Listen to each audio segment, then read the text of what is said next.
नमस्कार दोस्तों, मेरी भाषा हिंदी भाषा परिवार में आप सभी का एक बार फिर से स्वागत है। हम पढ़ रहे थे धर्मवीर भारती जी का सुप्रसिद्ध उपन्यास गुनाहों का देवता। उपन्यास की कहानी एक रोमांचक मोड़ पर पहुंच चुकी है।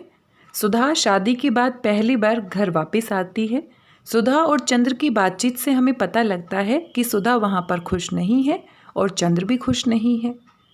इसके बाद दोनों साथ रहते हैं क्योंकि सुधा को काफ़ी दिनों तक मायके में रहना है और चंद्र भी सुधा के साथ समय बिता सकता है।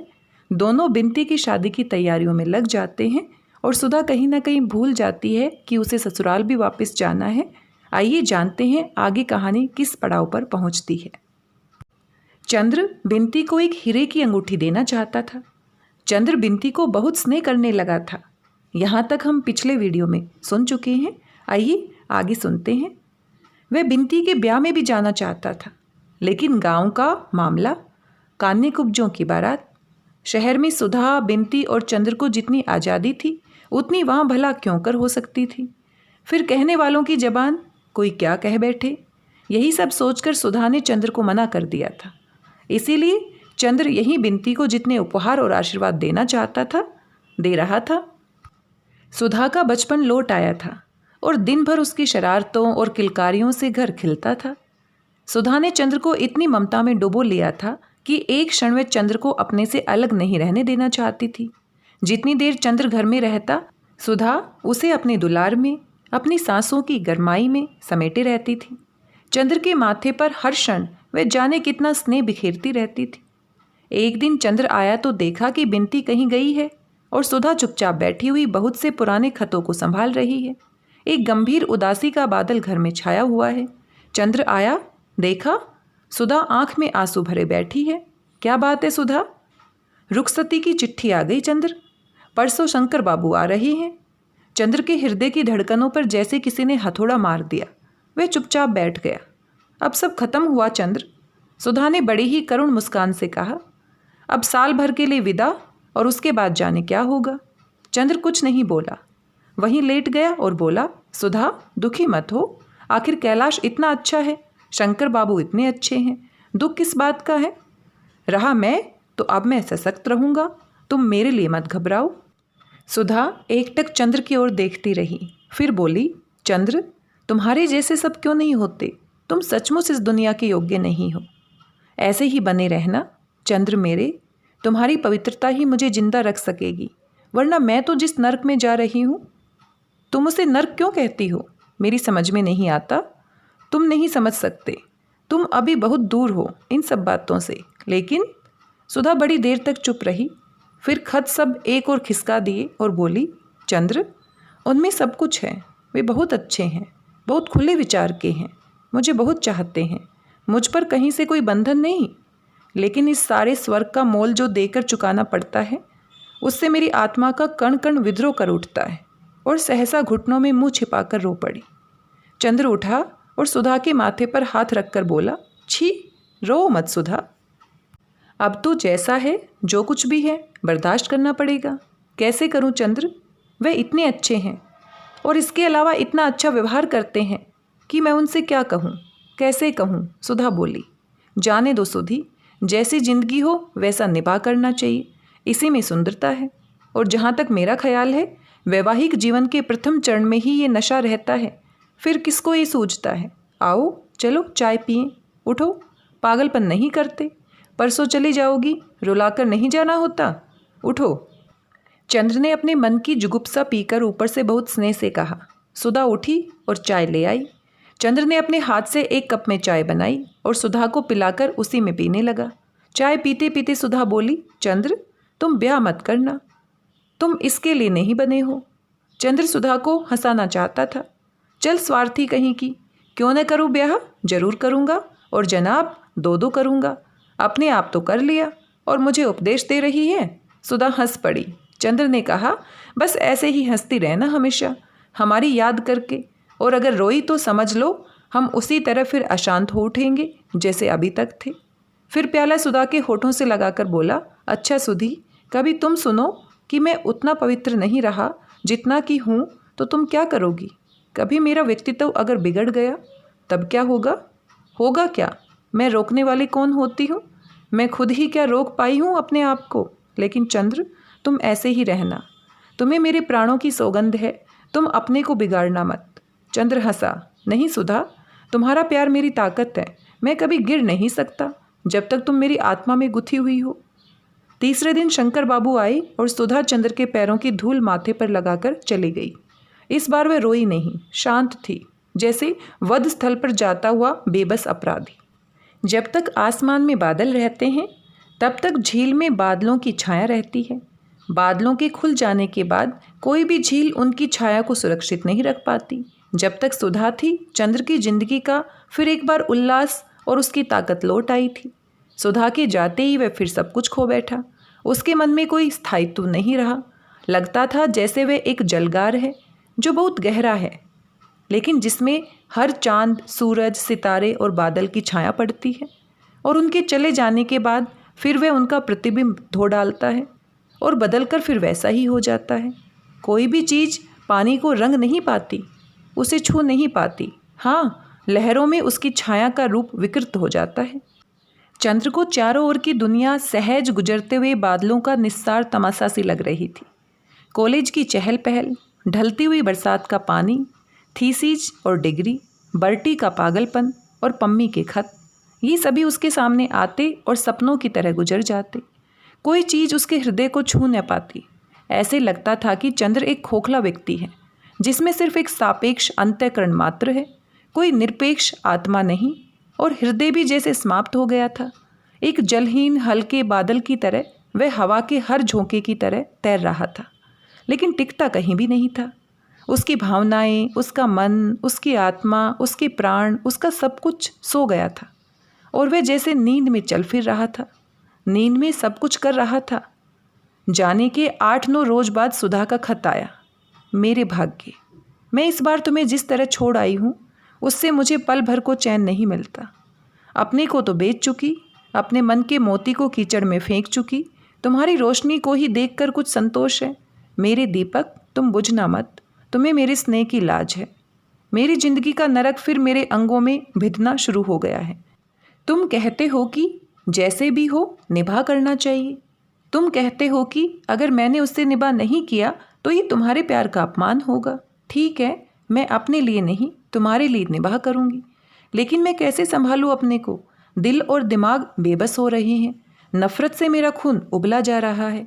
कभी कभी जब तुम्हारी सूरत सामने होती है तो जैसे अपना सुख दुख भूल जाती हूँ, लेकिन अब तो जिंदगी का तूफान जाने कितना तेज होता जा रहा है कि लगता है कि तुम्हें भी मुझसे खींचकर अलग कर देगा।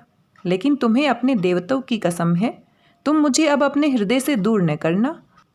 तुम नहीं जानते कि तुम्हारी याद के ही सहारे मैं ये नरक झेलने में समर्थ हूँ। तुम मुझे कहीं छिपा लो, मैं क्या करूँ? मेरा अंग अंग मुझ पर व्यंग कर रहा है। आंखों की नींद खत्म है, पाँवों में इतना तीखा दर्द है कि कुछ कह नहीं सकती। उठते बैठते चक्कर आने लगा है, कभी कभी बदन कांपने लगता है। आज वे बरेली गए हैं तो लगता है मैं आदमी हूँ, तभी तुम्हें लिख भी रही हूँ। तुम दुखी मत होना, चाहती थी कि तुम्हें न लिखूँ, लेकिन बिना लिखे मन नहीं मानता। मेरे अपने, तुमने तो यही सोचकर यहाँ भेजा था कि इससे अच्छा लड़का नहीं मिलेगा, लेकिन कौन जानता था कि फूल में कांटे भी होंगे। अच्छा, अब माँ जी नीचे बुला रही है, चलती हूँ। देखो, अपने किसी खत में इन सब बातों का जिक्र मत करना और इसे फाड़ कर फेंक देना। तुम्हारी अभागिन सुधी। चंद्र को खत मिला तो एक बार जैसे उसकी मूर्छा टूट गई। उसने खत लिया और बिंती को बुलाया। बिंती हाथ में साग और डलिया लिए आई और पास बैठ गई। चंद्र ने वह खत बिंती को दे दिया। बिंती ने पढ़ा और चंद्र को वापस दे दिया और चुपचाप तरकारी काटने लगी। वह उठा और चुपचाप अपने कमरे में चला गया। थोड़ी देर बाद बिंती चाय लेकर आई और चाय रखकर बोली, आप दीदी को कब खत लिख रहे हैं? मैं नहीं लिखूंगा, चंद्र बोला। क्यों? क्या लिखूं बिंती? कुछ समझ में नहीं आता, कुछ झल्लाकर चंद्र ने कहा। बिंती चुपचाप बैठ गई। थोड़ी देर बाद चंद्र बड़े मुलायम स्वर में बोला, बिंती, एक दिन तुमने कहा था कि मैं देवता हूँ, तुम्हें मुझ पर गर्व है। आज भी तुम्हें मुझ पर गर्व है? पहले से ज़्यादा, बिंती बोली। अच्छा, ताज्जुब है, चंद्र बोला। अगर तुम जानती कि आजकल कभी कभी मैं क्या सोचता हूँ तो तुम्हें ताज्जुब होता। तुम जानती हो, सुधा के इस खत से मुझे जरा सा भी दुख नहीं हुआ, सिर्फ झल्लाहट ही हुई है। मैं सोच रहा था कि क्यों सुधा इतना स्वांग भरती है दुख और अंतर्द्वंद का। किस लड़की को ये सब पसंद नहीं? किस लड़की के प्यार में शरीर का अंश नहीं होता? लाख प्रतिभाशालिनी लड़कियां हो, लेकिन अगर वे किसी को प्यार करेंगी तो उसे अपनी प्रतिभा नहीं देंगी, अपना शरीर ही देंगी। और यदि वे अस्वीकार कर लिया जाए तो शायद प्रतिहिंसा से तड़प भी उठेंगी। अब तो मुझे ऐसा लगने लगा है कि सेक्स ही प्यार है, प्यार का मुख्य अंश है, बाकी सभी कुछ उसकी तैयारी है, उसके लिए एक समुचित वातावरण और विश्वास का निर्माण करता है। जाने क्यों मुझे इस सब से बहुत नफरत होती जाती है। अभी तक मैं सेक्स और प्यार को दो चीज़ें समझता था, प्यार पर विश्वास करता था, सेक्स से नफरत। अब मुझे दोनों ही एक चीज़ें लगती हैं और जाने कैसी अरुचि सी हो गई है इस जिंदगी से। तुम्हारी क्या राय है बिनती? मेरी? अरे हम बे पढ़े लिखे आदमी, हम क्या समझे आपकी बातें, हम क्या आपसे बात करेंगे। लेकिन एक बात है, ज़्यादा पढ़ना लिखना अच्छा नहीं होता। क्यों? चंद्र ने पूछा। पढ़ने लिखने से ही आप और दीदी जाने क्या क्या सोचते हैं। हमने देहात में देखा है कि वहाँ लड़कियाँ समझती हैं कि उन्हें क्या करना है, इसलिए कभी उन सब बातों पर अपना मन नहीं बिगाड़ती। बल्कि मैंने तो देखा है कि सभी शादी के बाद मोटी होकर आती हैं, और दीदी अब छोटी सी नहीं कि ऐसी उनकी तबीयत खराब हो जाए। ये सब मन में घुटने का नतीजा है। जब ये होना ही है तो क्यों दीदी दुखी होती है? उन्हें तो और मोटी होना चाहिए, बिनती बोली। इस समस्या का इतना सरल समाधान सुनकर चंद्र को हंसी आ गई। अब तुम ससुराल जा रही हो, मोटी होकर आना। धत, आप तो मजाक करने लगी। लेकिन बिनती, तुम इस मामले में बड़ी विद्वान मालूम होती हो। अभी तक ये विद्वता कहाँ छिपा रखी थी? नहीं, आप मजाक न बनाइए। मैं तो सच बताऊं कि देहाती लड़कियां शहर की लड़कियों से ज़्यादा होशियार होती हैं इन सब मामलों में। सच? चंद्र ने पूछा। वह गांव की जिंदगी को बेहद निरीह समझता था। हाँ और क्या, वहाँ इतना दुराव, इतना गोपन नहीं है। सभी कुछ उनके जीवन का उन्मुक्त है, और ब्याह के पहले ही वहाँ लड़कियाँ सब कुछ। अरे नहीं, चंद्र ने बेहद ताज्जुब से कहा। लो, यकीन नहीं होता आपको? मुझे कैसे मालूम हुआ इतना? मैं आपसे कुछ नहीं छिपाती। वहाँ तो सब लोग इसे इतना स्वाभाविक समझते हैं जितना खाना पीना, हंसना बोलना। बस लड़कियाँ इस बात में सचेत रहती हैं कि किसी मुसीबत में न फंसे। चंद्र चुपचाप बैठ चाय पीता रहा।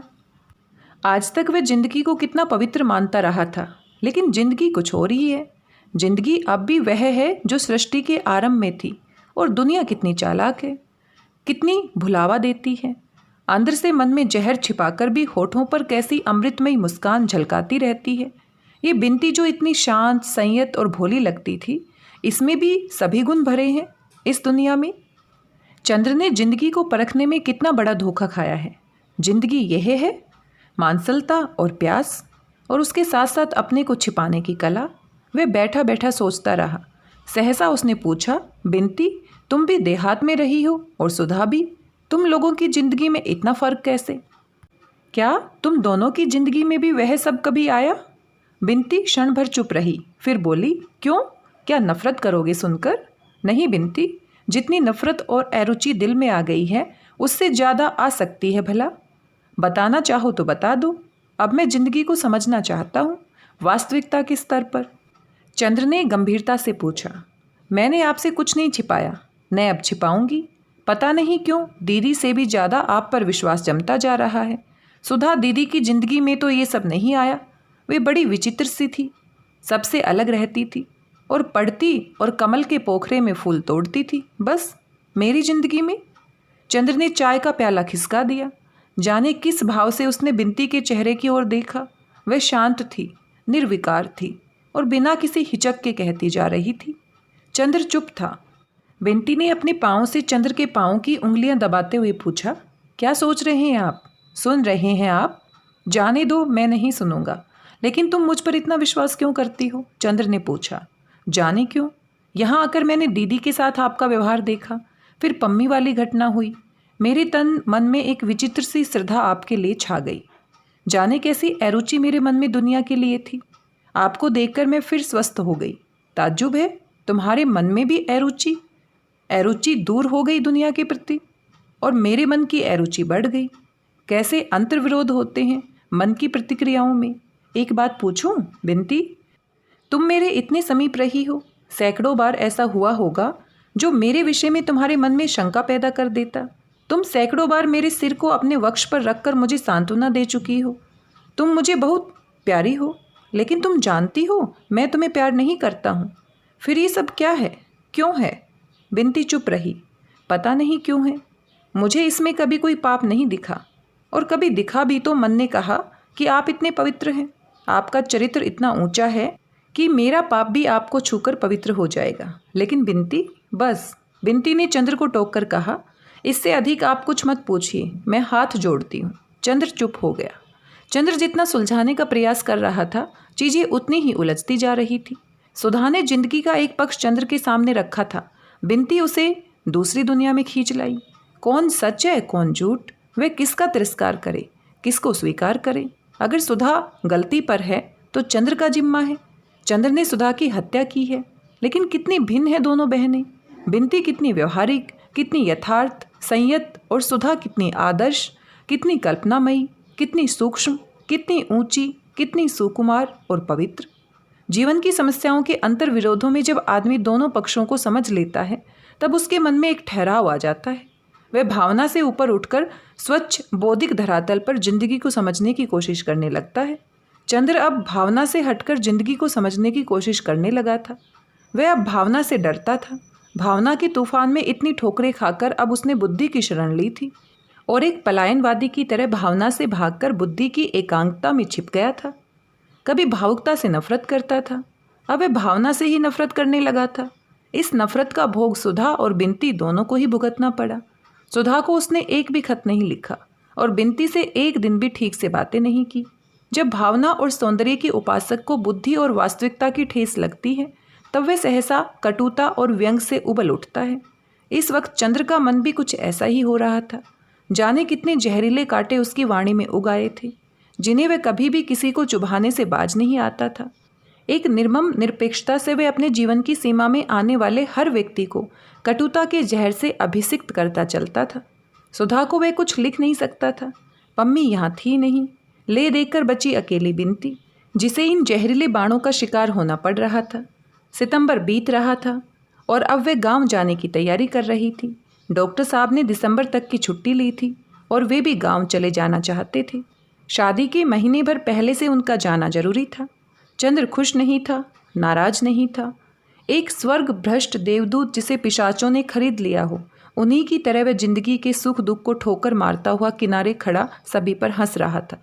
खास तौर से नारी पर उसके मन का सारा जहर बिखरने लगा था, और उसमें उसे ये भी अक्सर ध्यान नहीं रहता था कि वह किससे क्या बात कर रहा है। बिनती सब कुछ चुपचाप सहती जा रही थी। बिनती को सुधा की तरह रोना नहीं आता था, न उसकी चंद्र इतनी परवाह ही करता था जितनी सुधा की। दोनों में बातें भी बहुत कम होती थी, लेकिन बिनती मन ही मन दुखी थी। वह क्या करे।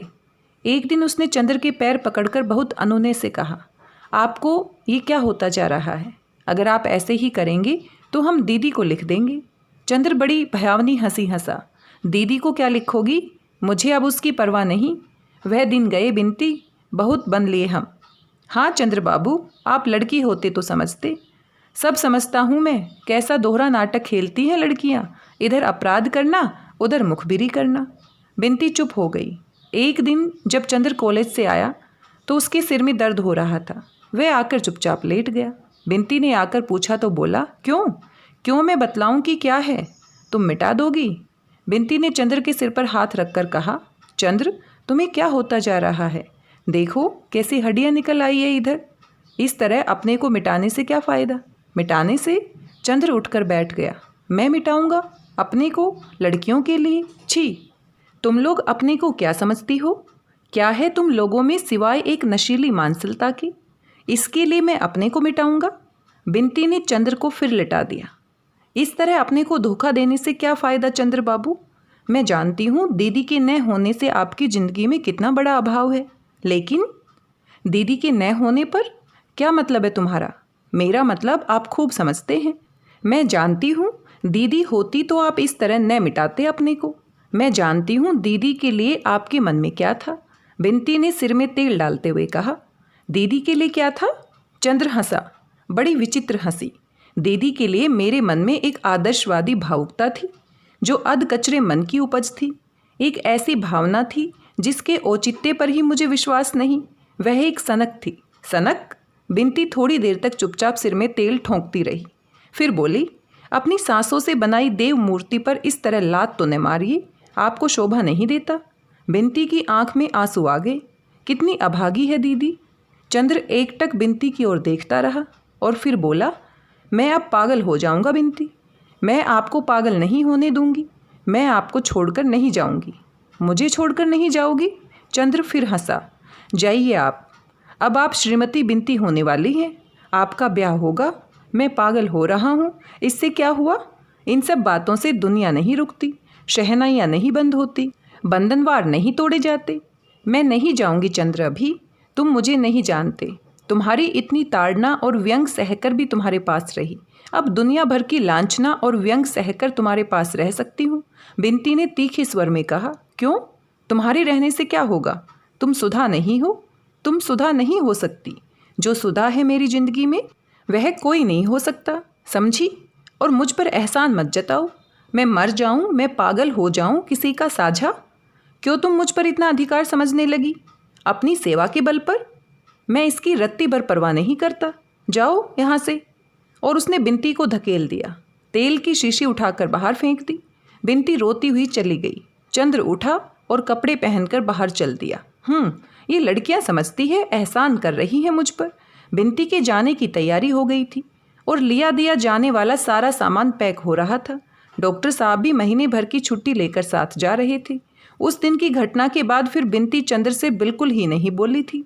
चंद्र भी कभी नहीं बोला। ये लोग कार पर जाने वाले थे। सारा सामान पीछे आगे लादा जाने लगा था। डॉक्टर साहब कार लेकर बाजार गए थे। चंद्र उनका होलडोल संभाल रहा था। बिनती आई और बोली, मैं आपसे बातें कर सकती हूँ? हाँ हाँ, तुम उस दिन की बात का बुरा मान गई। अमूमन लड़कियां सच्ची बात का बुरा मान जाती हैं। बोलो, क्या बात है? चंद्र ने इस तरह कहा जैसे कुछ हुआ ही न हो। बिनती की आंख में आंसू थे। चंद्र, आज मैं जा रही हूँ। हाँ, ये तो मालूम है, उसी का इंतजार कर रहा हूँ। पता नहीं मैंने क्या अपराध किया चंद्र कि तुम्हारा स्नेह खो बैठी। ऐसा ही था चंद्र, तो आते ही आते इतना स्नेह तुमने दिया ही क्यों था? मैं तुमसे कभी भी दीदी का स्थान नहीं मांग रही थी। तुमने मुझे गलत क्यों समझा? नहीं बिनती, मैं अब स्नेह इत्यादि पसंद नहीं करता हूँ। पूर्ण परिपक्व मनुष्य हूँ और ये सब भावनाएं अब अच्छी नहीं लगती मुझे। स्नेह वगैरह की दुनिया अब मुझे बड़ी उथली लगती है। तभी चंद्र, इतने दिन मैंने रोते रोते बिताए। तुमने एक बार पूछा भी नहीं। जिंदगी में सिवा दीदी और तुम्हारे कौन था? तुमने मेरे आंसुओं की परवाह नहीं की। तुम्हें कसूर नहीं देती। कसूर मेरा ही होगा चंद्र। नहीं, कसूर की बात नहीं बिनती। औरतों के रोने की कहाँ तक परवाह की जाए? वे कुत्ते बिल्ली तक के लिए उतने ही दुख से रोती हैं।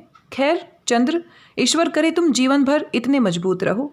मैंने अगर कभी तुम्हारे लिए कुछ किया, वैसे किया भी क्या, लेकिन अगर कुछ भी किया तो सिर्फ इसलिए कि मेरे मन की जाने कितनी ममता तुमने जीत ली। या मैं हमेशा इस बात के लिए पागल रहती थी कि तुम्हें जरा से भी ठेस न पहुँचे। मैं क्या कर डालूँ तुम्हारे लिए? तुम्हारे व्यक्तित्व ने मुझे जादू में बांध लिया था। तुम मुझसे कुछ भी करने के लिए कहते तो मैं हिचक नहीं सकती थी। लेकिन खैर, तुम्हें मेरी ज़रूरत नहीं थी। तुम पर भार हो सकती थी। मैंने अपने को खींच लिया। अब कभी तुम्हारे जीवन में आने का साहस नहीं करूँगी। यह भी कैसे कहूँ कि कभी तुम्हें मेरी ज़रूरत पड़ेगी। मैं जानती हूँ कि तुम्हारे तूफ़ानी व्यक्तित्व के सामने मैं बहुत तुच्छ हूँ, तिनके से भी तुच्छ। लेकिन आज जा रही हूँ। अब कभी यहाँ आने का साहस नहीं करूँगी। लेकिन क्या चलते वक्त आशीर्वाद भी न दोगे? कुछ आगे का रास्ता न बतलाओगे? बिनती ने झुककर चंद्र के पैर पकड़ लिए और सिसक सिसक कर रोने लगी। चंद्र ने बिनती को उठाया और पास की कुर्सी पर बिठा दिया और सिर पर हाथ रखकर बोला, आशीर्वाद देवताओं से मांगा जाता है। मैं अब प्रेत हो चुका हूँ बिनती। चंद्र अब एकांत चाहता था और वह चंद्र को मिल भी गया था। पूरा घर खाली, एक महाराजिन, माली और नौकर, और सारे घर में सिर्फ सन्नाटा, और उस सन्नाटे का प्रेत चंद्र। चंद्र चाहे जितना टूट जाए, चाहे जितना बिखर जाए, लेकिन चंद्र हारने वाला नहीं था। वह हार भी जाए, लेकिन हार स्वीकार करना उसे नहीं आता था। उसके मन में अब सन्नाटा था। अपने मन के पूजा गृह में स्थापित सुधा की पावन प्रांजल देव मूर्ति को उसने कठोरता से उठाकर बाहर फेंक दिया था।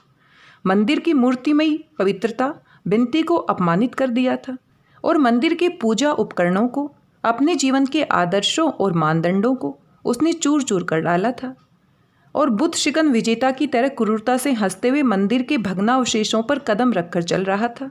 उसका मन टूटा हुआ खंडहर था, जिसके उजाड़ बेछत कमरों में चमगादड़ बसेरा करते हैं और जिसके ध्वस्त अवशेषों पर गिरगिट पहरा देते हैं।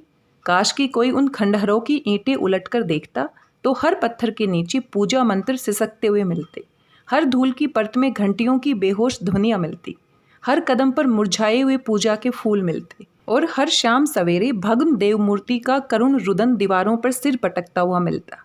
लेकिन चंद्र ऐसा वैसा दुश्मन नहीं था।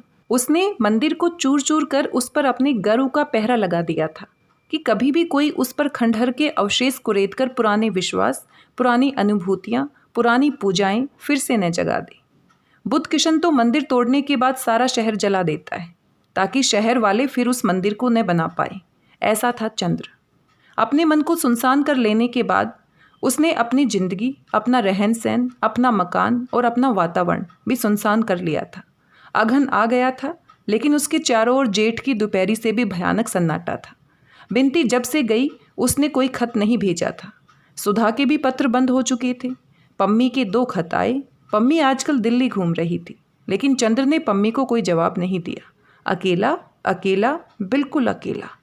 सहारा मरुस्थल की नीरस भयावनी शांति, और वह भी जब तक कि कांपता हुआ लाल सूरज बालू के क्षितिज पर अपनी आखिरी सांसें तोड़ रहा हो और बालू के टीलों की अधमरी छायाएं लहरदार बालू पर धीरे धीरे रेंग रही हों।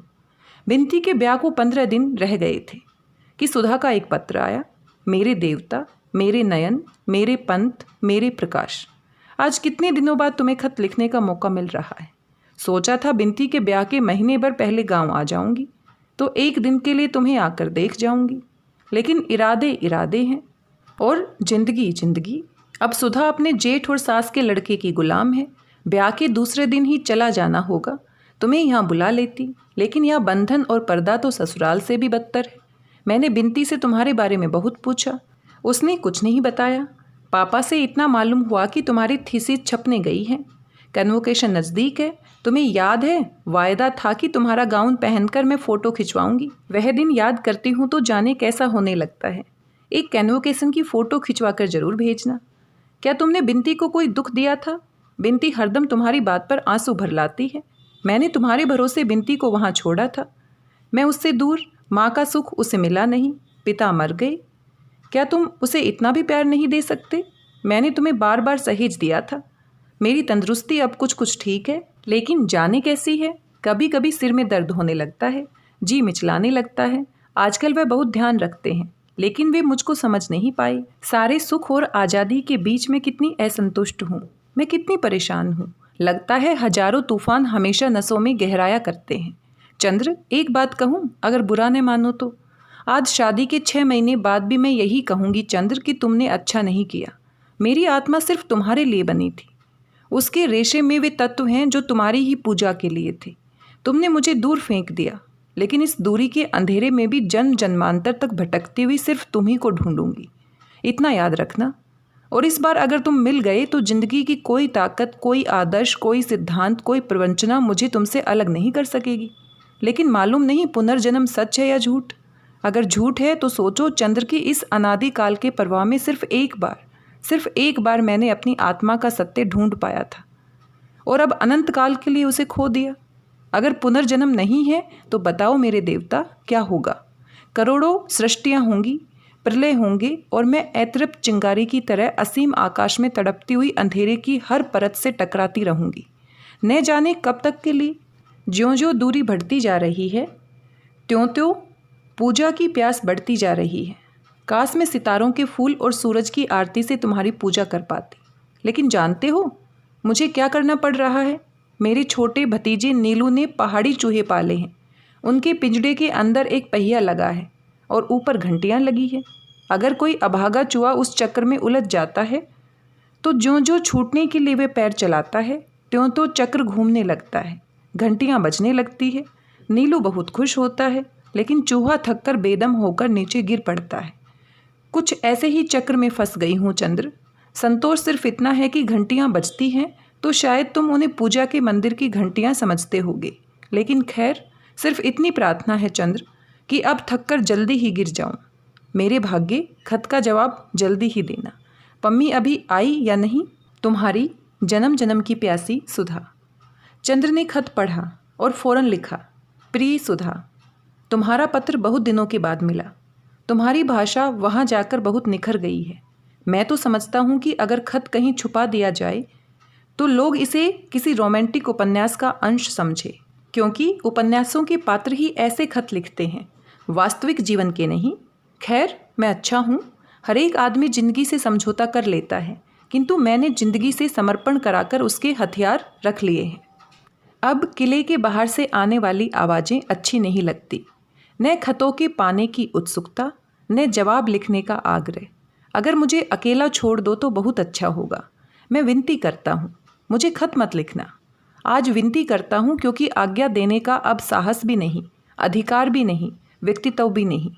खत तुम्हारा तुम्हें भेज रहा हूँ। कभी जिंदगी में कोई ज़रूरत आन पड़े तो ज़रूर याद करना। बस इसके अलावा कुछ नहीं। अपने में संतुष्ट, चंद्र कुमार कपूर। उसके बाद फिर वही सुनसान जिंदगी का ढर्रा। खंडहर के सन्नाटे में भूलकर आई हुई बांसुरी की आवाज़ की तरह सुधा का पत्र। सुधा का ध्यान आया और चला गया। खंडहर का सन्नाटा, सन्नाटे के उल्लू, गिरगिट और पत्थर कांपे और फिर मुस्तैदी से अपनी जगह पर जम गए। और उसके बाद फिर वही उदास सन्नाटा, टूटता हुआ सा अकेलापन और मूर्छित दोपहरी के फूल सा चंद्र। नवंबर का एक खुशनुमा विहान। सोने के कांपते तारे सुबह की ठंडी हवाओं में उलझे हुए थे।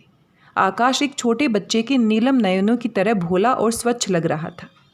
क्यारियां शरद के फूलों से भर गई थी और एक नई ताजगी मौसम और मन में पुलक उठी थी। चंद्र अपना पुराना कत्थई स्वेटर और पीले रंग के पश्मीने का लंबा कोट पहने लॉन पर टहल रहा था। छोटे छोटे पिल्ले दूब पर किलोल कर रहे थे।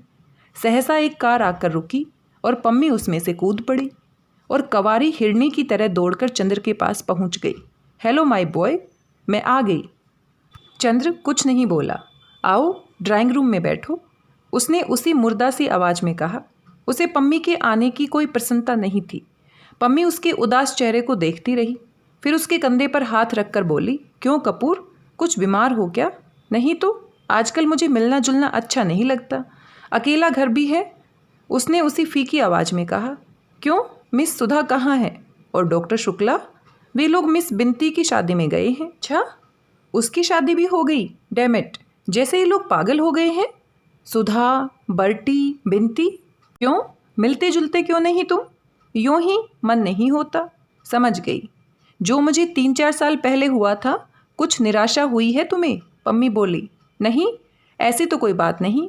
कहना मत अपनी जबान से, स्वीकार कर लेने में पुरुष का गर्व टूट जाता है। यही तो तुम्हारी चरित्र में मुझे प्यारा लगता है। खैर, ये ठीक हो जाएगा, मैं तुम्हें ऐसे नहीं रहने दूंगी। मसूरी में इतने दिन क्या करती रही? चंद्र ने पूछा। योग साधना, पम्मी ने हंसकर कहा। जानते हो, आजकल मसूरी में बर्फ पड़ रही है। मैंने कभी बर्फ के पहाड़ नहीं देखे थे। अंग्रेजी उपन्यासों में बर्फ पड़ने का जिक्र सुना बहुत था। सोचा देखती आऊँ। क्या कपूर, तुम खत क्यों नहीं लिखते थे? मन नहीं होता था।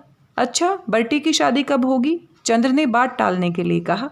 हो भी गई, मैं आ भी नहीं पाई कि सुनते हैं जेनी एक दिन बर्टी को पकड़कर खींच ले गई और पादरी से बोली, अभी शादी करा दो। उसने शादी करा दी। लौटकर जेनी ने बर्टी का शिकारी सूट फाड़ डाला और अच्छा सा सूट पहना दिया। बड़े विचित्र हैं दोनों। एक दिन सर्दी के वक्त बर्टी स्वेटर उतारकर जेनी के कमरे में गया तो मारे गुस्से के जेनी ने सिवाय पतलून के सारे कपड़े उतारकर बर्टी को कमरे से बाहर निकाल दिया। मैं तो जब से आई हूँ रोज नाटक देखती हूँ। हाँ देखो, ये तो मैं भूल ही गई थी। और उसने अपनी जेब से पीतल की एक छोटी सी मूर्ति निकालकर मेज पर रखी। एक भोटिया औरत इसे बेच रही थी। मैंने इसे मांगा तो वह बोली, ये सिर्फ मर्दों के लिए है। मैंने पूछा क्यों? तो बोली, इसे अगर मर्द पहन ले तो उस पर किसी औरत का जादू नहीं चलता। वह औरत या तो मर जाती है या भाग जाती है या उसका ब्याह किसी दूसरे से हो जाता है। तो मैंने सोचा तुम्हारे लिए लेती चलूं। चंद्र ने देखा वह अवलोकितेश्वर की महायानी मूर्ति थी। उसने हंसकर उसे ले लिया और फिर बोला, और क्या लाई अपने लिए? अपने लिए एक नया रहस्य लाई हूँ। क्या? इधर देखो मेरी ओर, मैं सुंदर लगती हूँ? चंद्र ने देखा। पम्मी 18 साल की लड़की सी लगने लगी है। चेहरे के कोने भी जैसे गोल हो गए थे और मुंह पर बहुत ही भोलापन आ गया था। आंखों में कंवारापन आ गया था। चेहरे पर सोना और केसर, चंपा, हर सिंगार घुल मिल गए थे। सचमुच पम्मी, लगती है जैसे कौमार्य लौट आया है तुम पर तो। परियों की कुंज से अपना बचपन फिर चुरा लाई क्या?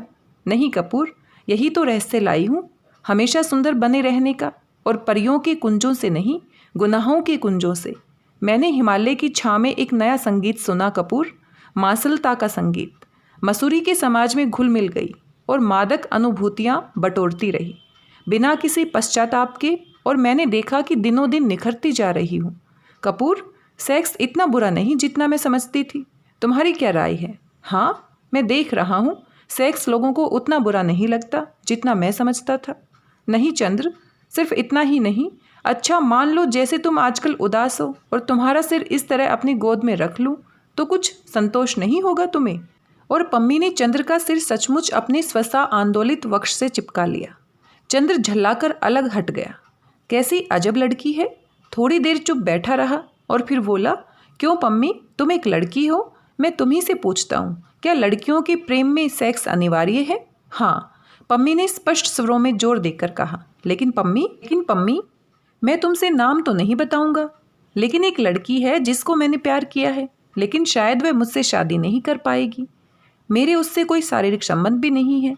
क्या तुम इसे प्यार नहीं कहोगी? कुछ दिन बाद जब उसकी शादी हो जाए तब पूछना, तुम्हारा सारा प्रेम मर जाएगा। पहले मैं भी तुमसे कहती थी, पुरुष और नारी के संबंधों में एक अंतर जरूरी है। अब लगता है ये सब एक भुलावा है, अपने से पम्मी ने कहा। लेकिन दूसरी बात तो सुनो, उसी की एक सखी है। वह जानती है कि मैं उसकी सखी को प्यार करता हूँ, उसे नहीं कर सकता। कहीं सेक्स की तृप्ति का सवाल नहीं, फिर भी वह मुझे प्यार करती है। इसे तुम क्या कहोगी? चंद्र ने पूछा। ये और दूसरे ढंग की परिस्थिति है। देखो कपूर, तुमने हिप्नोटिज्म के बारे में नहीं पढ़ा? ऐसा होता है कि अगर कोई हिप्नोटिज्म एक लड़की को हिप्नोटाइज कर रहा है और बगल में एक दूसरी लड़की बैठी है जो चुपचाप ये देख रही है, तो वातावरण के प्रभाव से अक्सर ऐसा देखा जाता है कि वह भी हिप्नोटाइज हो जाती है। लेकिन वह एक क्षणिक मानसिक मूर्छा होती है जो टूट जाती है, पम्मी ने कहा। चंद्र को लगा जैसे बहुत कुछ सुलझ गया। एक क्षण में उसके मन का बहुत सा भार उतर गया। पम्मी, मुझे तुम ही एक लड़की मिली जो साफ बातें करती हो और एक शुद्ध तर्क और बुद्धि के धरातल से। बस मैं आजकल बुद्धि का उपासक हूँ। भगवान से चिढ़ है। बुद्धि और शरीर, बस यही दो आदमी के मूल तत्व हैं। हृदय तो दोनों के अंतर संघर्ष की उलझन का नाम है, पम्मी ने कहा और सहसा घड़ी देखते हुए बोली, 9 बज रहे हैं, चलो 9:30 से मैटिनी है, आओ देख आएं। मुझे कॉलेज जाना है, मैं जाऊंगा नहीं कहीं। आज इतवार है प्रोफेसर कपूर, पम्मी चंद्र को उठाकर बोली। मैं तुम्हें उदास नहीं होने दूंगी मेरे मीठे सपने। तुमने भी मुझे उस उदासी के इंद्रजाल से छुड़ाया था, याद है न? और चंद्र के माथे पर अपने गर्म मुलायम होठ रख दिए। माथे पर पम्मी के होठों की गुलाबी आग चंद्र की नसों को गुदगुदा गई। वह क्षण भर के लिए अपने को भूल गया। पम्मी के रेशमी फ्रॉक की गुदगुदाते हुए स्पर्श उसके वक्ष की अलभ्य गरमाई और उसके स्पर्श के जादू में खो गया। उसके अंग अंग में सुबह की शबनम ढलकने लगी। पम्मी उसके बालों को उंगलियों से सुलझाती रही, फिर कपूर के गाल थपथपाकर बोली, चलो। कपूर जाकर बैठ गया। तुम ड्राइव करो, पम्मी बोली। चंद्र ड्राइव करने लगा और पम्मी कभी अपने कोलर, कभी अपने बाल, कभी अपने होठों से खेलती रही। 7 चांद की रानी ने आखिर अपनी निगाहों के जादू के सन्नाटे से प्रेत को जीत लिया। स्पर्शों के सुकुमार रेशमी तारों ने नगर की आग को शबनम में सींच दिया। ऊबड़ खाबड़ खंडहर को अंगों की गुलाब की पंखुड़ियों से ढक दिया और पीड़ा के अंधियारे को सीपियों पलकों से झरने वाली दूधिया चांदनी से धो दिया। एक संगीत की लय थी जिसमें स्वर्ग भ्रष्ट देवता खो गया। संगीत की लय थी या उद्दाम यौवन का भरा हुआ ज्वार था जो चंद्र को एक मासूम फूल की तरह बहा ले गया। जहाँ पूजा दीप बुझ गया था, वहाँ तरुणाई की सांस की इंद्रधनुषी समा झिलमिला उठी थी। जहाँ फूल मुरझाकर धूल में मिल गए थे, वहाँ पुखराजी स्पर्शों के सुकुमार हर सिंगार झर पड़े। आकाश के चांद के लिए जिंदगी के आंगन में मचलता हुआ कन्हैया थाली के प्रतिबिंब में ही भूल गया। चंद्र की शामें पम्मी के अदम्य रूप की छाँ में मुस्कुरा उठी। ठीक 4 बजे पम्मी आती, कार पर चंद्र को ले जाती और चंद्र 8 बजे लौटता।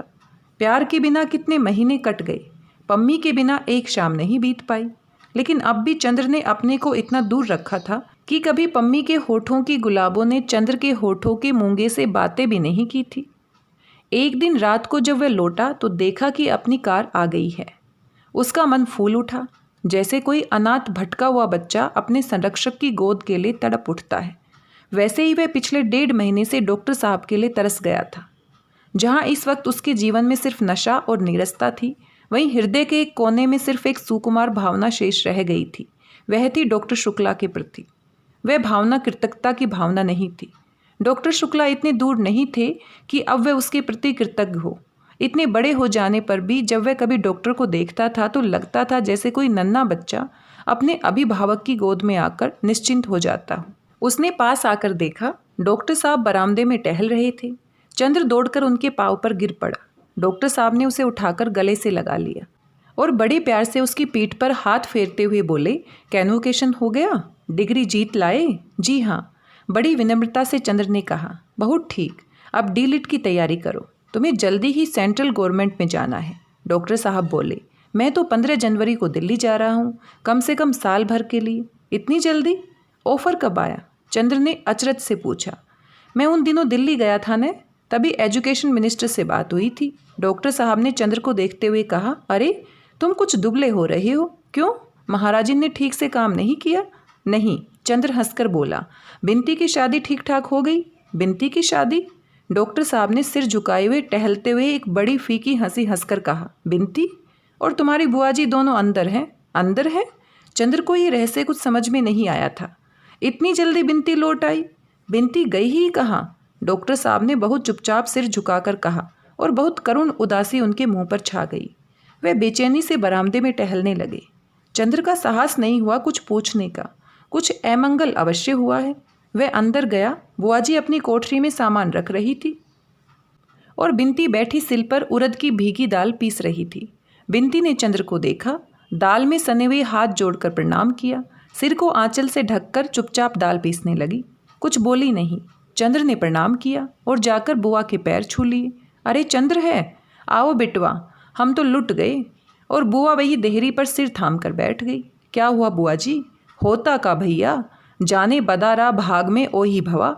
और बुआ अपनी धोती से आंसू पोंछकर बोली, ई हमरी छाती पर मूंग दरे के लिए बदी रही तोन जमी है। भगवान कोनों को ऐसी कलंकनी बिटिया न दे। 3 भावरी के बाद बारात उठ गई। भैया हमारा तो कुल डूब गया। और बुआ जी ने उच्च स्वर में रुदन शुरू किया। बिंती ने चुपचाप हाथ धोए और उठकर छत पर चली गई। चुप रहो हो, अब रोय रोय के काहे जीव हलकान करत हो? गुणवंती बिटिया बाई, हजारन आय के बिटिया के लिए गोड़े गिरी है। अपना एकांत होई के बैठो। महाराजिन ने पूड़ी उतारते हुए कहा। आखिर बात क्या हुई महाराजिन? चंद्र ने पूछा। महाराजिन ने जो बताया उससे पता लगा कि लड़के वाले बहुत ही संकीर्ण मना और स्वार्थी थे।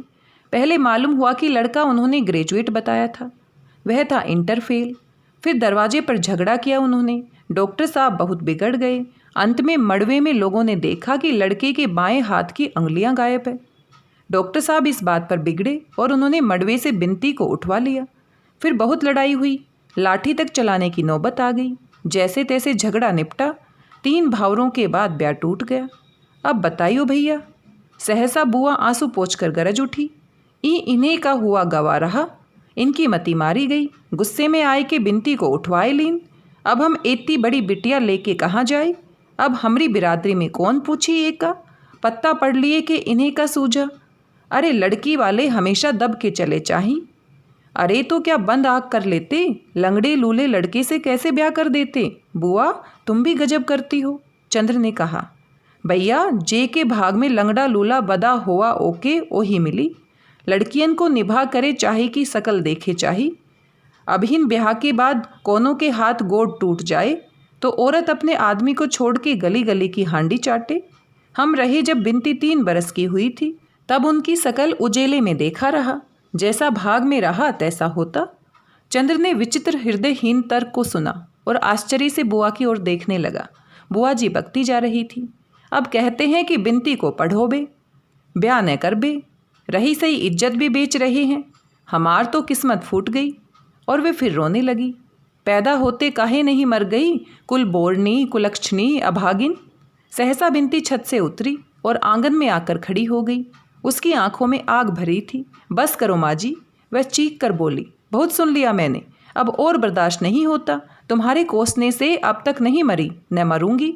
अब मैं सुनूंगी नहीं, मैं साफ कह देती हूँ।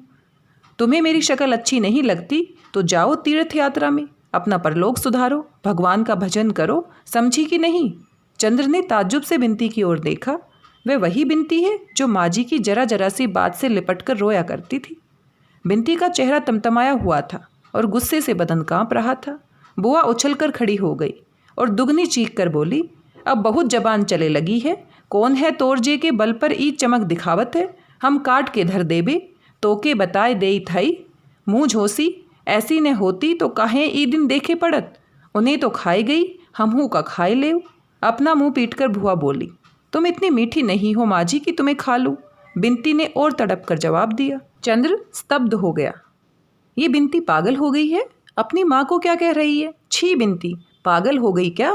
चलो इधर से, चंद्र ने डांट कर कहा। चुप रहो चंद्र, हम भी आदमी हैं, हमने कितना बर्दाश्त किया है, हम ही जानते हैं, हम क्यों बर्दाश्त करें। और तुमसे क्या मतलब है? तुम कौन होते हो हमारे बीच में बोलने वाले? क्या है ये सब? तुम लोग सब पागल हो गए हो क्या? बिंती, ये क्या हो रहा है? सहसा डॉक्टर साहब ने आकर कहा। बिंती दौड़कर डॉक्टर साहब से लिपट गई और रोकर बोली, मामा जी, मुझे दीदी के पास भेज दीजिए, मैं यहाँ नहीं रहूँगी।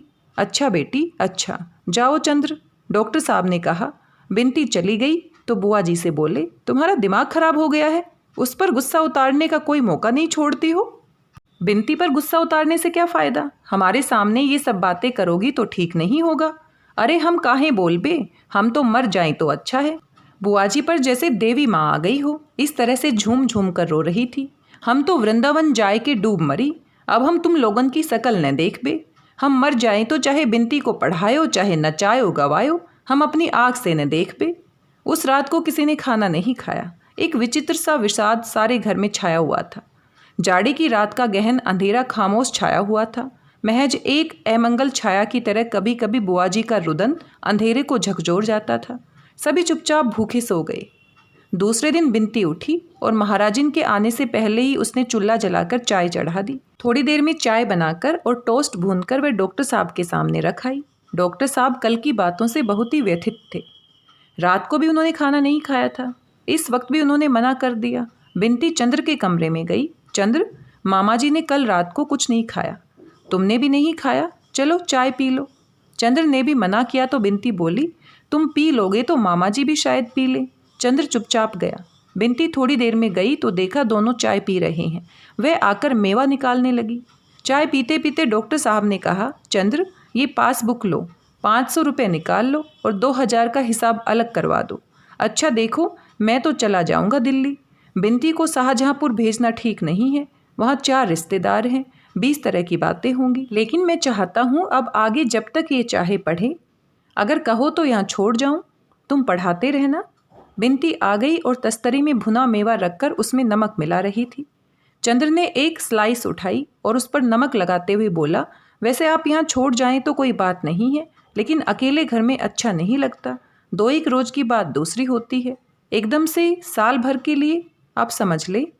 हाँ बेटा, कहते तो तुम ठीक हो। अच्छा, कॉलेज के हॉस्टल में अगर रख दिया जाए? डॉक्टर साहब ने पूछा। मैं लड़कियों को हॉस्टल में रखना ठीक नहीं समझता, चंद्र बोला। घर के वातावरण और वहाँ के वातावरण में बहुत अंतर होता है। हाँ, ये भी ठीक है। अच्छा, तो इस साल मैं इसे दिल्ली लिए जा रहा हूँ, अगले साल देखा जाएगा। चंद्र, इस महीने भर में मेरा सारा विश्वास हिल गया। सुधा का विवाह कितनी अच्छी जगह किया गया, मगर सुधा पीली पड़ गई है। कितना दुख हुआ उसको देखकर। और बिंती के साथ ये हुआ। सचमुच ये जाति, विवाह, सभी परंपराएं बहुत ही बुरी हैं, बुरी तरह सड़ गई हैं। उन्हें तो काट फेंकना चाहिए। मेरा तो वैसे इस अनुभव के बाद सारा आदर्श ही बदल गया। चंद्र बहुत अचरज से डॉक्टर साहब की ओर देखने लगी। यही जगह थी, इसी तरह बैठकर डॉक्टर साहब ने जाति, बिरादरी, विवाह आदि सामाजिक परंपराओं की कितनी प्रशंसा की थी। जिंदगी की लहरों ने हर एक को 10 महीने में कहाँ से कहाँ लाकर पटक दिया है। डॉक्टर साहब कहते गए, हम लोग जिंदगी से दूर रहकर सोचते हैं कि हमारी सामाजिक संस्थाएं स्वर्ग हैं। ये तो जब उसमें धंसो तब उनकी गंदगी मालूम होती है। चंद्र, तुम कोई गैर जात का अच्छा सा लड़का ढूंढो, मैं बिंती की शादी दूसरी बिरादरी में करा दूंगा। बिंती, जो और चाय ला रही थी, फौरन बड़े दृढ़ स्वर में बोली, मामा जी, आप जहर दे दीजिए, लेकिन मैं शादी नहीं करूंगी। क्या आपको मेरी दृढ़ता पर विश्वास नहीं? क्यों नहीं बेटी? अच्छा, जब तक तेरी इच्छा हो पढ़। दूसरे दिन डॉक्टर साहब ने बुआ जी को बुलाया और रुपए दे दिए। लो, ये 500 पहले खर्च के हैं और 2000 में से तुम्हें धीरे धीरे मिलता रहेगा।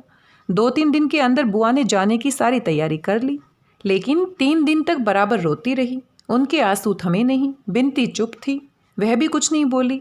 चौथे दिन जब वे सामान मोटर पर रखवा चुकी तो उन्होंने चंद्र से बिनती को बुलवाया। बिनती आई तो उन्होंने उसे गले से लगा लिया और बेहद रोई, लेकिन डॉक्टर साहब को देखते ही फिर बोल उठी, हमारी लड़की का दिमाग तुम ही बिगाड़े हो। दुनिया में भाइयों अपना न होत, अपनी लड़की को ब्याह दियो और हमारी लड़की। फिर बिनती को चिपटा कर रोने लगी। चंद्र चुपचाप खड़ा सोच रहा था। अभी तक बिनती खराब थी, अब डॉक्टर साहब खराब हो गए। बुआ ने रुपए संभाल कर रख लिए और मोटर पर बैठ गई।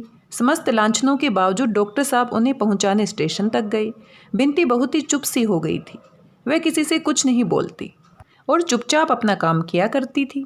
जब काम से फुर्सत पा लेती तो सुधा के कमरे में जाकर लेट जाती और जाने क्या सोचा करती। चंद्र को बड़ा ताज्जुब होता था बिनती को देखकर। जब बिनती खुश थी, बोलती चालती थी तो चंद्र बिनती से चिढ़ गया था, लेकिन बिनती के जीवन का ये नया रूप देखकर पहले की सभी बातें भूल गया और उससे बात करने की कोशिश करने लगा, लेकिन बिनती ज़्यादा बोलती ही नहीं। एक दिन दोपहर को चंद्र यूनिवर्सिटी से लौट कर आया और उसने रेडियो खोल दिया। बिनती एक तस्तरी में अमरूद काट कर ले आई और रख कर जाने लगी। सुनो बिनती, क्या तुमने मुझे माफ़ नहीं किया? मैं कितना व्यथित हूँ बिनती। अगर तुमको भूल से कुछ कह दिया तो तुम इसका इतना बुरा मान गई कि 2-3 महीने बाद भी नहीं भूली। नहीं, बुरा मानने की क्या बात है चंद्र? बिनती एक फीकी हंसी हंसकर बोली। आखिर नारी का भी एक स्वाभिमान है। मुझे माँ बचपन से कुचलती रही, मैंने तुम्हें दीदी से बढ़कर माना। तुम भी ठोकरे लगाने से बाज नहीं आए, फिर भी मैं सब सहती गई। उस दिन जब मंडप के नीचे मामा जी ने जबरदस्ती हाथ पकड़कर खड़ा कर दिया तो मुझे उसी क्षण लगा कि मुझ में भी कुछ सत्व है। मैं इसीलिए नहीं बनी हूँ कि दुनिया मुझे कुचलती ही रहे। अब मैं विरोध करना, विद्रोह करना भी सीख गई हूँ। जिंदगी में स्नेह की जगह है, लेकिन स्वाभिमान भी कोई चीज़ है, और तुम्हें अपनी जिंदगी में किसी की ज़रूरत भी तो नहीं है। कहकर बिनती धीरे धीरे चली गई। अपमान से चंद्र का चेहरा काला पड़ गया। उसने रेडियो बंद कर दिया और तस्तरी उठाकर नीचे रख दी और बिना कपड़े बदले पम्मी के यहाँ चला गया। मनुष्य का एक स्वभाव होता है, जब वह दूसरे पर दया करता है तो वह चाहता है कि याचक पूरी तरह विनम्र होकर उसे स्वीकार करे।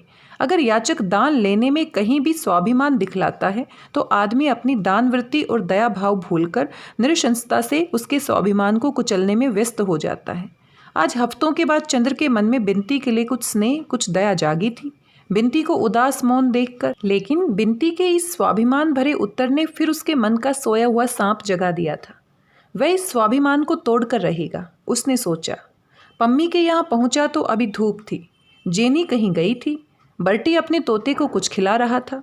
कपूर को देखते ही हंसकर अभिवादन किया और बोला, पम्मी अंदर है। वह सीधा अंदर चला गया। पम्मी अपने शयन कक्ष में बैठी हुई थी। कमरे में लंबी लंबी खिड़कियां थीं, जिनमें लकड़ी के चौखटों में रंग बिरंगे शीशे लगे हुए थे। खिड़कियां बंद थी और सूरज की किरणें इन शीशों पर पड़ रही थी और पम्मी पर सातों रंग की छायाएं खेल रही थी। वह झुकी हुई सोफे पर अधलेटी कोई किताब पढ़ रही थी। चंद्र ने पीछे से जाकर उसकी आंखें बंद कर ली और बगल में बैठ गया। कपूर? उसकी सुकुमार अंगुलियों से चंद्र के हाथ को आंखों पर से हटाते हुए पम्मी बोली और पलकों में बेहद नशा भरकर सोन जूही की मुस्कान बिखेर कर चंद्र को देखने लगी। चंद्र ने देखा वह ब्राउनिंग की कविता पढ़ रही है। वह पास बैठ गया। पम्मी ने उसे अपने वक्ष पर खींच लिया और उसके बालों से खेलने लगी। चंद्र थोड़ी देर चुप लेटा रहा, फिर पम्मी के गुलाबी होठों पर अंगुलियां रखकर बोला, पम्मी, तुम्हारे वक्ष पर सिर रखकर मैं जाने क्यों सब कुछ भूल जाता हूँ। पम्मी, दुनिया वासना से इतना घबराती क्यों है? मैं ईमानदारी से कहता हूँ कि अगर किसी को वासनाहीन प्यार करके, किसी के लिए त्याग करके मुझे जितनी शांति मिलती है, पता नहीं क्यों मासलता में भी उतनी ही शांति मिलती है। ऐसा लगता है कि शरीर के विकार अगर आध्यात्मिक प्रेम में जाकर शांत हो जाते हैं तो लगता है आध्यात्मिक प्रेम में प्यासे रह जाने वाले अभाव फिर किसी के मानसल बंधन में ही आकर बुझ पाते हैं। कितना सुख है तुम्हारी ममता में। चंद्र के होठों को अपनी अंगुलियों से दबाती हुई पम्मी बोली, चरम शांति के क्षणों को अनुभव किया करो। बोलते क्यों हो? चंद्र चुप हो गया, चुपचाप लेट गया। पम्मी की केसर श्वासें उसके माथे को रह रहकर चूम रही थी और चंद्र के गालों को पम्मी के वक्ष में धड़कता हुआ संगीत गुदगुदा रहा था। चंद्र का एक हाथ पम्मी के गले में पड़ी इमिटेशन हीरे की माला से खेलने लगा। सारस के पंखों से भी ज़्यादा मुलायम सुकुमार गर्दन के छूटने पर अंगुलियां लाजवंती की पत्तियों की तरह सकुचा जाती थी। माला खोल ली और उसे उतारकर अपने हाथ में ले लिया। पम्मी ने माला लेने के लिए हाथ बढ़ाया ही था कि गले के बटन टच से टूट गए। बर्फानी चांदनी उफनकर छलक पड़ी। चंद्र को लगा उसके गालों के नीचे बिजलियों के फूल सिहर उठे हैं और एक मदमाता नशा टूटते हुए सितारों की तरह उसके शरीर को चीरता हुआ निकल गया है। वह कांप उठा, सचमुच कांप उठा। नशे में चूर वह उठकर बैठ गया और उसने पम्मी को अपनी गोद में डाल लिया। पम्मी अनंग के धनुष की प्रत्यंचा के समान दोहरी होकर उसकी गोद में लेट गई। तरुणाई का चांद टूटकर 2 टुकड़े हो गया था और वासना के तूफान ने झीने बादल भी हटा दिए थे। जहरीली चांदनी ने नागिन बनकर चंद्र को लपेट लिया। चंद्र ने पागल होकर पम्मी को अपनी बाहों में कस लिया। इतनी प्यास से लगा कि पम्मी का दीप शिखा सा तन चंद्र के तन में समा जाएगा। पम्मी निश्चेष्ट आंखें बंद किए थी, लेकिन उसके गालों पर जाने क्या खिल उठा था। चंद्र के गले में उसने मृणाल सी बाहें डाल दी थी। चंद्र ने पम्मी के होठों को जैसे अपने होठों में समेट लेना चाहा। इतनी आग, इतनी आग, इतना नशा, ठाएं। सहसा बाहर बंदूक की आवाज़ हुई। चंद्र चौंक उठा। उसने अपने बाहुपाश ढीले कर दिए, लेकिन पम्मी उसके गले में बाहें डाले बेहोश पड़ी थी। चंद्र ने क्षण भर पम्मी के भरपूर रूप यौवन को आंखों से पी लेना चाहा। पम्मी ने अपनी बाहें हटा ली और नशे में मखमूर सी चंद्र की गोद में एक और लुढ़क गई। उसे अपने तन बदन का होश नहीं था। चंद्र ने उसके वस्त्र ठीक किए और फिर झुककर उसकी नशे में चूर पलकें चूम ली। ठाएं। बंदूक की दूसरी आवाज़ हुई। चंद्र घबराकर उठा। ये क्या है पम्मी? होगा कुछ, जाओ मत, अलसाई हुई नशीली आवाज़ में पम्मी ने कहा और उसे फिर खींचकर बिठा लिया और फिर बाहों में उसे समेटकर उसका माथा चूम लिया। ठाएं। फिर तीसरी आवाज़ हुई। चंद्र उठ खड़ा हुआ और जल्दी से बाहर दौड़ गया। देखा बर्टी की बंदूक बरामदे में पड़ी है और वह पिंजड़े के पास मरे हुए तोते का पंख पकड़कर उठाए हुए है। उसके घावों से बर्टी के पतलून पर खून चू रहा है। चंद्र को देखते ही बर्टी हंस पड़ा। देखा, 3 गोली में इसे बिल्कुल मार डाला। वह तो कहो सिर्फ एक ही लगी वरना, और पंख पकड़कर तोते की लाश को झुलाने लगा। छी, फेंको उसे, हत्यारे कहीं के, मार क्यों डाला उसे? चंद्र ने कहा। तुमसे मतलब? तुम कौन होते हो पूछने वाले? मैं प्यार करता था उसे, मैंने मार डाला, बर्टी बोला और आहिस्ते से उसे एक पत्थर पर रख दिया। रुमाल निकाल कर फाड़ डाला, आधा रुमाल उसके नीचे बिछा दिया और आधे से उसका खून पोंछने लगा। फिर चंद्र के पास आया, चंद्र के कंधे पर हाथ रखकर बोला, कपूर, तुम मेरे दोस्त हो ने, जरा रुमाल दे दो। और चंद्र का रुमाल लेकर तोते के पास खड़ा हो गया।